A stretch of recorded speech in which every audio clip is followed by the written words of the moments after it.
Hello dear student, let's see this question in which case the order of acidic strength is not correct. Acidic strength का order हमें check करना है. So first of all, first option given है HI, HBr and HCl. So here यहाँ पर acidic strength का मतलब होता है to lose the hydrogen ion. Hydrogen ion को लूज करने के बाद H प्लस जाने के बाद I नेगेटिव बनेगा, Br नेगेटिव बनेगा, Cl नेगेटिव बनेगा. And for such cases acidic strength is directly proportional to the stability of the anion. Stability of anion. तो यहाँ पर अनायन सबसे ज्यादा स्टेबल कौन सा है बेटा? I negative because of its larger size. जितना ज्यादा साइज रहेगा उतना ही इजीली नेगेटिव चार्ज इसके ऊपर डिस्पर्स कर सकता है. So HI is greater than HBr than HCl. ये बिल्कुल सही है. ठीक है, because acidic strength is directly proportional to the stability of an ion.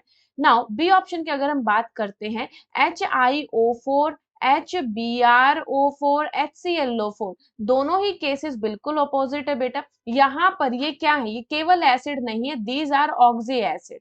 और ऑक्सी एसिड्स के केस में जैसे जैसे इलेक्ट्रोनेगेटिविटी ऑफ सेंट्रल एटम बढ़ता है वैसे ही मॉलिक्यूल का एसिडिक स्ट्रेंथ भी इंक्रीज होता है. और इन तीनों में से सबसे ज्यादा एसिडिक क्लोरीन है. तो यहाँ पर HClO4 should be greater than HBrO4 should be greater than HiO4. दोनों ही केसेस को एक दूसरे से लिंक मत करना, दोनों में ही अलग अलग कॉन्सेप्ट लगा हुआ है. These are hydrides and these are oxy acids. Oxy acids के केस में सेंट्रल एटम जितना इलेक्ट्रोनेगेटिव होगा उतनी ही ज्यादा एसिडिक स्ट्रेंथ होगी. So it is correct. Now C, यहाँ पर केवल क्लोरीन, एक ही क्लोरीन के ऑक्सी एसिड गिवन है. यहाँ पर आयोडीन, ब्रोमीन, Cl अलग अलग का था. तो यहाँ पर अगर आप बात करोगे तो एसिडिक स्ट्रेंथ जो है directly proportional to oxidation number होता है. यहाँ पर क्लोरीन का +7 है, इधर +5 और इधर +3. तो सबसे ज्यादा +7 ऑक्सीडेशन स्टेट है तो एसिडिक स्ट्रेंथ भी ज्यादा होगी. तो ये ऑप्शन सही हो जाएगा. This B option is wrong option. या HF, H2O, NH3 की बात करेंगे तो इन हाइड्राइड्स में अलोंग द पीरियड जाते तो इलेक्ट्रोनेगेटिविटी इंक्रीज करती है.